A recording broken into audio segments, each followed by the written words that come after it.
बिस्मिल्लाहिर्रहमानिर्रहीम। अस्सलाम वालेकुम स्टूडेंट्स, उम्मीद है आप लोग खैरियत से होंगे। आज जो हम टॉपिक स्टार्ट करने वाले हैं that is about swim bladders and lungs. ये जो टॉपिक है हमारा, ये एवोल्यूशनरी प्रेशर ऑफ फिशेस के अंदर जो है वो नेक्स्ट टॉपिक है। इसके बारे में आज हम कुछ डिटेल से देख लेते हैं। स्विम ब्लैडर और लंग्स के हवाले से थोड़ा बहुत हमने क्लासिफिकेशन के अंदर भी इसको स्टडी कर लिया था कि बेसिकली वो फ़िश जो कि सीजनली ड्रॉट को फेस करती हैं या जो फ्रेश वाटर स्ट्रीम्स और लेक्स के अंदर रहती हैं और जहाँ पे सीजनली वाटर ड्राई हो जाता है, उनमें कुछ ऐसे स्ट्रक्चर्स मौजूद हैं जो कि उनको न्यूमेटिक सैक्स के थ्रू या फिर एयर के थ्रू रेस्पायर करने में मदद देते हैं। तो इसमें कुछ एग्जांपल दी गई है स्विम ब्लैडर और लंग्स के हवाले से। इंडियन क्लाइंबिंग पर्च की। इंडियन क्लाइंबिंग पर्च एक ऐसी फ़िश है जो कि नॉर्मली लैंड के ऊपर आप कह सकते हैं कि तकरीबन सारी ज़िंदगी गुजारती है। ये ऐसे हैबिटेट के अंदर, ऐसे एनवायरनमेंट के अंदर रहती है जहाँ पे सीजनली ड्रॉट होता है या पानी खुश्क हो जाता है अमूमन। तो इन फ़िश के अंदर ये मॉडिफिकेशन बताई गई है कि इनके डाइजेस्टिव सिस्टम, जो इनकी डाइजेस्टिव कैनाल है, उसकी साइड पे 2 एक्स्ट्रा आपको पाउचेस या एक्स्ट्रा पॉकेट्स नज़र आ रही हैं। बेसिकली इन पॉकेट्स को हम न्यूमेटिक सैक्स का नाम देते हैं। ये न्यूमेटिक सैक्स जो हैं ये ऐसे बैलून्स हैं, गैस फिल्ड चैम्बर्स हैं, जो कि न्यूमेटिक डक्ट के थ्रू डाइजेस्टिव सिस्टम के साथ रिलेट कर दिए गए हैं।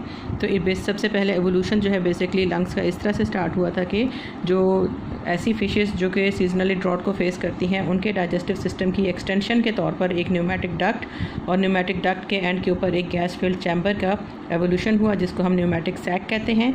इन फ़िशेस के अंदर इसने प्रिमिटिवली जो है वो एज लंग जो है वो फंक्शन करना स्टार्ट किया था। अब इसमें डिफरेंट फ़िश के हिसाब से जो है इसकी लोकेशन है वो डिफरेंट हो सकती है।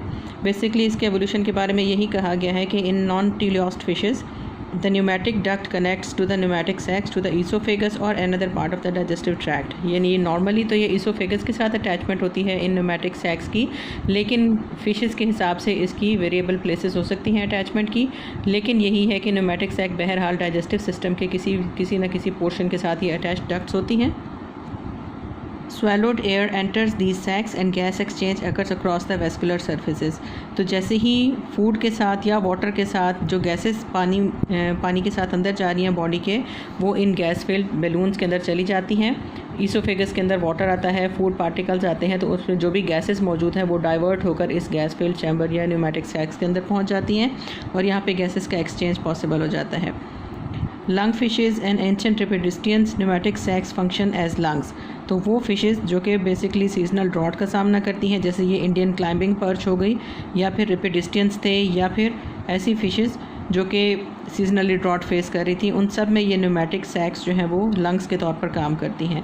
बाकी फ़िश जितनी भी बोने फ़िश हैं उनके अंदर भी ये मौजूद होती हैं ये सैक्स, लेकिन वहाँ पर ये स्विम ब्लैडर का काम करती हैं। तो बेसिकली आप कह सकते हैं कि स्विम ब्लैडर और लंग्स का जो एवोल्यूशन है वो साइड बाय साइड हुआ है। बस इनका जो फंक्शन का मोड है वो डिपेंड करता है कि फ़िश किस तरह के एनवायरनमेंट में रह रही हैं। वो फ़िश जो कि फ्रेश वाटर लेक्स या स्ट्रीम्स में रहती हैं या फिर उनमें सीजनल ड्रॉट का फेस करना पड़ता है उनको, वहाँ पे ये न्यूमेटिक सैक्स लंग्स के तौर पर काम करती हैं। और वो फ़िश जो कि मेरीन वाटर के अंदर स्टे करती हैं या फिर जिनको पानी की कमी का सामना नहीं होता, वहाँ पे यही वाली सैक्स जो है एज स्विम ब्लैडर एक्ट करती हैं। अगर एवोल्यूशनरी पॉइंट ऑफ व्यू से देखा जाए इन दोनों का existence, most zoologist believe that lungs are more primitive than swim bladder. क्योंकि हम देखते हैं कि फ़िश के एवोल्यूशन के हवाले से हमने देखा था कि तकरीबन 41% जो स्पीशीज़ हैं फ़िश की, उनका एवोल्यूशन फ्रेश वाटर में हुआ है। तो ये कहा जा सकता है कि प्रिमिटिव होने के हिसाब से लंग्स ज़्यादा प्रिमिटिव है as compare to swim bladder. Much of the early evolution of bony fishes occurred in warm freshwater lakes and streams during the Devonian period। तो इसमें यही है कि फ्रेश वाटर स्ट्रीम्स के अंदर फ़िश का एवोल्यूशन हमें प्रिमिटिव नज़र आता है, इसलिए हम कह सकते हैं कि वो फिशेस जो हैं वो उसके हवाले से लंग्स का एवोल्यूशन जल्दी हुआ था। These bodies of water frequently became stagnant and periodically dried। Having lungs in these habitats could have meant the difference between life and death। यानी क्योंकि वो फ्रेश वाटर स्ट्रीम्स में रह रही थी और उनको सीजनल ड्रॉट का भी फेस करना पड़ रहा था मामला, तो इस वजह से अगर उनके अंदर ये वाला स्ट्रक्चर ना एवोल्यूशन हुआ होता या न्यूमेटिक सैक्स ना बनती, तो उनके अंदर डेथ हो सकती थी या उनका सर्वाइवल पॉसिबल ना होता। तो हम ये कह सकते हैं कि जो ये न्यूमेटिक सैक्स हैं, इनका वेस्कुलर फंक्शन या इनका जो गैस एक्सचेंज का फंक्शन है ये ज़्यादा प्रिमिटिव है as compare to swim bladder. Having lungs in these habitats could have meant the difference between life and death. On the other hand, later evolution of modern bony fishes occurred in marine and freshwater environments where stagnation was not a problem. In these environments, the use of pneumatic sacs in buoyancy regulation would have been adaptive. तो इसमें यही है कि शुरू में शायद यही हुआ था कि जब सीजनल ड्रॉट फेस करना पड़ा फ़िश को, तो ये वाला स्ट्रक्चर जो है वो एवोल्यूशन में पहले हमारे पास सामने आया न्यूमेटिक सैक के नाम से, और ये लंग के तौर पर एक्ट कर रही थी और फ़िश को सर्वाइवल जो है वो आसान बना रही थी। बाद में आने वाले फ़िशेज़ जिनको स्टैग्नेशन का या पानी की कमी का प्रॉब्लम नहीं था, उनके अंदर यही वाली न्यूमेटिक सैक्स जो थी, इन्होंने स्विम ब्लैडर का काम करना स्टार्ट किया। और स्विम ब्लैडर का मेन फंक्शन जो है वो फ़िश की बॉयंसी में, या आप कह सकते हैं कि फ़िश की पोजीशन को पानी में मेंटेन करने में हेल्प आउट करता है। अब इसी से रेलेवेंट बॉयंसी का नाम क्योंकि हमने लिया है, तो हमारे पास यही स्विम ब्लैडर बेसिकली एक ऐसा स्ट्रक्चर है जो कि फ़िश को बॉयंट रखता है, या फ़िश का जो पोजीशन है पानी के अंदर उसको मेंटेन रखता है। नेक्स्ट हमारा टॉपिक यही है बॉयंसी रेगुलेशन। एक तो हमारे पास स्विम ब्लैडर ऐसा स्ट्रक्चर है, दूसरे भी और फीचर्स हैं। टोटल मिलाकर 4 फीचर्स हमारे पास ऐसे हैं फ़िश के अंदर जो कि फ़िश की बॉयंसी को, या आप कह सकते हैं फ़िश का जो बैलेंस है पानी के अंदर, उसको मेंटेन करते हैं। Water is a supportive medium but that is not sufficient to prevent you from sinking. यानी हमारे पास पानी बजाते खुद हमने पहले भी पढ़ा है कि पानी एक ऐसा मीडियम है जो कि बॉयंसी क्रिएट करता है या फ़िश को मुतवाज़न रखता है, लेकिन सिर्फ यही चीज़ काफ़ी नहीं है। Even though you are made mostly of water, other constituents of tissues are more dense than water. तो अगर हम अपनी एग्जांपल लें, हम पानी के अंदर जाएं जितना भी, लेकिन हमारी बॉडी का मेन कॉन्स्टिट्यूएंट वाटर ही है, लेकिन उसके बावजूद हम सिंक कर जाते हैं, हम फ्लोट नहीं कर सकते। तो उसकी बेसिकली और वजह भी है कि हमारे टिश्यूज़ या हमारे बॉडी के दूसरे कॉन्स्टिट्यूएंट्स ज़्यादा हैवी हैं, ज़्यादा डेंसर हैं as compare to water medium. अब हम एग्जांपल अगर अपने बोन की ही ले लें, बोन इतनी हैवी है कि उसकी ग्रेविटी जो है वो स्पेसिफिक ग्रेविटी वो वाटर से डबल हो जाती है। तो इसमें हमारे पास बेसिकली अगर हम कहें कि हम पानी में जाते हैं और हम अगर फ्लोट कर सकते हैं, तो उसकी एक ही बुनियादी वजह है, that is the presence of are air filled organs called the lungs. हम पानी में डूबते क्यों नहीं हैं? अगर हम बच सकते हैं या फ्लोट कर सकते हैं, तो उसकी वाहिद वजह सिर्फ यही है कि हमारी बॉडी के अंदर गैस फिल्ड चैम्बर्स मौजूद हैं, ऐसे बैलून्स मौजूद हैं जिनको हम लंग्स कहते हैं, और लंग्स की वजह से हम उसमें फ़्लोट कर सकते हैं। फ़िश के अंदर भी बेसिक एक फैक्टर यही है। फ़िश के अंदर टोटल 4 फीचर्स डिस्क्राइब किए गए हैं यहाँ पर, जो उसकी बॉयंसी मेंटेनेंस में उसके काम आते हैं। Fish maintain their vertical position in the column of water in 4 ways. One way is to incorporate low density compounds into their tissues. सबसे पहला तरीका क्या है कि वो अपने अंदर जितना हो सके उतने ही लो डेंसिटी कंपाउंड्स को स्टोर करती हैं, यानी अपने अंदर हैवी डेंसिटी कंपाउंड्स को नहीं आने देती या अपने स्टोरेज मीडियम को लो डेंसिटी पे रखती हैं। Fishes specially their livers are saturated with buoyant oils, यानी उनके अंदर ऐसे ऑयल्स होते हैं जो कि सेचूरेटेड फॉर्म में हैं, तो वो उनको लो डेंसिटी कंपाउंड्स देते हैं, जिसकी वजह से उनका फ्लोटिंग का प्रोसेस जो है वो पॉसिबल हो जाता है। Second way fish maintain vertical position is to use their fins to provide lift. दूसरा हमने पढ़ा हुआ है कि फ़िश के अंदर जो मुख्तलिफ फिन्स पाए जाते हैं, उसके अंदर पेक्टोरल फिन्स भी हैं, पेल्विक फिन्स भी हैं, और स्पेशली जो उसके क्वाडल फिन्स हैं, जो टेल फिन्स हैं, वो उसको अपलिफ्ट करने में हेल्प करते हैं।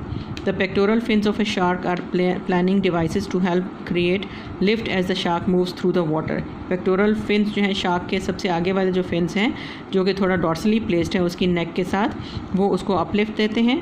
Also the large upper lobe of the shark caudal fin provides upward thrust for the posterior end of the body. उसके अलावा शार्क का जो टेल का फिन है, हमने हेट्रो सर्कल इनके अंदर कंडीशन पड़ी हुई है कार्टिलेजिनस फिशेस के अंदर, कि ऊपर वाली लोब कॉडल फिन की बड़ी होती है। ये वाली जो ऊपर वाली लोब है, ये बड़े होने की वजह से जब ये थ्रस्ट करती है, जब ये स्ट्रोक देती है, तो इसकी बॉडी को बैलेंस मिलता है या ये अपवर्ड इसको लिफ्ट देती है। Third adaptation is the reduction of heavy tissues in fishes. तीसरी बात यह है कि इनकी जो फ़िश के अंदर स्ट्रक्चर्स हैं, जो इसके टिश्यूज़ हैं, उनको हल्का कर दिया गया है, उनका वज़न इतना ज़्यादा नहीं होता, इसलिए बोन की रिप्लेसमेंट हमने पहले पढ़ी हुई है कि अक्सर फ़िशेज़ के अंदर उसको कार्टिलेज से रिप्लेस कर दिया गया है। The bones of fishes are generally less dense than those of terrestrial vertebrates. दूसरी बात यह कि अगर बोन एज अ स्केलेटन उनमें मौजूद है भी, तो उसकी डेंसिटी जो है वो as compare to terrestrial environment काफ़ी कम है। One of the adaptive features of the elasmobranch cartilaginous skeleton probably results from the cartilage being slightly heavier than water. तो उसमें यह है कि या तो इनकी अडेप्टेशन ऐसी होगी कि बोन को कार्टिलेज से रिप्लेस कर दिया गया है, दूसरी बात अगर इनमें बोन मौजूद है भी, तो उसकी जो डेंसिटी है वो टेरेस्ट्रियल वर्टिब्रेट्स के मुकाबले में बहुत कम होगी। चौथी और आखिरी अडेप्टेशन वही है स्विम ब्लैडर के नाम से, जो हमने न्यूमेटिक सैक्स की अडेप्टेशन पढ़ी थी कि मेरीन वाटर में यही न्यूमेटिक सैक्स जो हैं ये स्विम ब्लैडर का काम करती हैं। The fourth adaptation is a swim bladder. A fish regulates buoyancy by precisely controlling the volume of gas in its swim bladder. अब इसमें यह है कि थोड़ी सी इसके अंदर चेंजेस आ जाती हैं फ़िश के जो हैबिटेट है उसके हिसाब से। जो न्यूमेटिक सैक्स थी वो तो पार्ट थी डाइजेस्टिव सिस्टम की एक्सटेंशंस के साथ, लेकिन स्विम ब्लैडर जब हम देखते हैं इसमें हम देखेंगे कि इसका कनेक्शन जो है वो डाइजेस्टिव सिस्टम के साथ नहीं रहता, बल्कि ये इंडिपेंडेंट एक स्ट्रक्चर जो है वो इवॉल्व करके आ जाता है। तो वो फिशेस जिनके अंदर ये इसने लंग्स का काम करना था उसमें इसका कनेक्शन डाइजेस्टिव सिस्टम के साथ परसिस्ट करता है, लेकिन वो फ़िश जिनके अंदर यही न्यूमेटिक सैक्स जो है वो स्विम ब्लैडर के तौर पर काम करती हैं उनमें इसका कनेक्शन डाइजेस्टिव सिस्टम के साथ ख़त्म हो जाता है, जबकि दूसरे तरीके से ये ब्लड वेसल्स के साथ उसकी कनेक्शंस दोबारा से बन जाते हैं। The pneumatic duct connects the swim bladder of garpike, sturgeons and other primitive bony fishes to the esophagus or another part of the digestive tract. अब वो फिशेस जिनके अंदर ये कनेक्शन मौजूद है ईसोफेगस के साथ इन न्यूमेटिक सैक्स का, उसमें गैसेस का रास्ता यही होता है कि वो ईसोफेगस में जो पानी के साथ गैसेस आ रही हैं वो डाइवर्ट हो जाती हैं इस न्यूमेटिक सैक के अंदर। ये एक रास्ता हो सकता है इन गैस फिल्ड चैम्बर की तरफ गैसेस को डाइवर्ट करने का। These fishes gulp air at the surface to force air into their swim bladder, यानी इनमें यह होता है कि जैसे गल्फ करना, जैसे स्वेलो करना है एयर का, उसको आप कह सकते हैं उसी से मुशाबे है जैसे फूड को किया जाता है स्वेलो, उसी तरह से गैसेस को स्वेलो करके ये न्यूमेटिक सैक्स की तरफ या स्विम ब्लैडर की तरफ डाइवर्ट कर देती हैं। दूसरा सिलसिला इन तरह की फ़िशेज़ का है जिनके टीलियोस्ट फिशेज़ कहा जाता है, जो कि मेरीन वाटर में स्टे करती हैं जहाँ पर स्टैग्नेशन का प्रॉब्लम नहीं होता है। तो उसमें यह है कि these teleost fishes have swim bladders that have lost their functional connection to the digestive tract. इन फिशेज़ के अंदर स्विम ब्लैडर का जो फिजिकल कनेक्शन था डाइजेस्टिव सिस्टम के साथ वो ख़त्म हो गया आहिस्ता आहिस्ता, और ये इंडिपेंडेंट एक सैक जो है गैस फिल्ड चैम्बर के तौर पर काम करने लग गई। The blood secretes gases, various mixtures of nitrogen and oxygen into the swim bladder using a counter current exchange mechanism in a vascular network called the ret mirabile और miraculous net। इसमें हम कह सकते हैं कि ब्लड वेसल्स इसके side by side मौजूद होती हैं इसके पैरेलल, और यहाँ से जितनी भी गैसेस हैं वो डाइवर्ट करके इस रेट मायराबाइल या मिराकुलस नेटवर्क के थ्रू जो है वो इस स्विम ब्लैडर की तरफ डाइवर्ट कर दी जाती हैं। इस चैम्बर में से गैसेस का एग्जिट भी मौजूद है, और एग्जिट जो है वो दूसरी तरफ है, दूसरे एंड के ऊपर है, जिस पोजीशन को हम ओवेल का नाम देते हैं। तो इसमें बेसिकली क्या चीज़ है, blood secretes the gases various mixtures of nitrogen and oxygen into the swim bladder using a counter current exchange system called the rete mirabile और miraculous net. Gases may be reabsorbed into the blood at the posterior end of the bladder called the ovale। तो इसमें दोबारा से ही blood के अंदर दोबारा ये gases enter हो सकती हैं, नाइट्रोजन ऑक्सीजन का मिक्सचर जो है, और उस पोर्शन को हम ओवेल का नाम देते हैं, ये पोस्टीरियर एंड है उसका। अब अगर टेट्रापोड्स के लंग्स का एवोल्यूशनरी पॉइंट ऑफ व्यू से ही देखा जाए सिलसिला, तो उसमें भी यही है। हमें पता है कि हमारी जो बेसिकली 3 जर्म लेयर्स हैं जिसमें हम एक्टोडर्म, मीजोडर्म और एंडोडर्म को पढ़ते हैं, उसमें हमारे एंडोडर्म जो है उससे 2 बेसिक ऑर्गन्स का या 2 बेसिक ऑर्गन सिस्टम्स का एवोल्यूशन होता है। एक हमारा डाइजेस्टिव सिस्टम है और दूसरा हमारा रेस्पिरेटरी सिस्टम या हमारे लंग्स का सिस्टम है। तो इसमें लंग्स का एवोल्यूशन भी हम इसके साथ कोरिलेट कर सकते हैं कि एंडोडर्म बेसिकली एक ऐसी लेयर है जिससे डाइजेस्टिव कैविटी भी उसकी एवोल्यूशन होता है, और उसमें इसी जर्म लेयर से हमारे लंग्स का भी एवोल्यूशन होकर सामने आता है।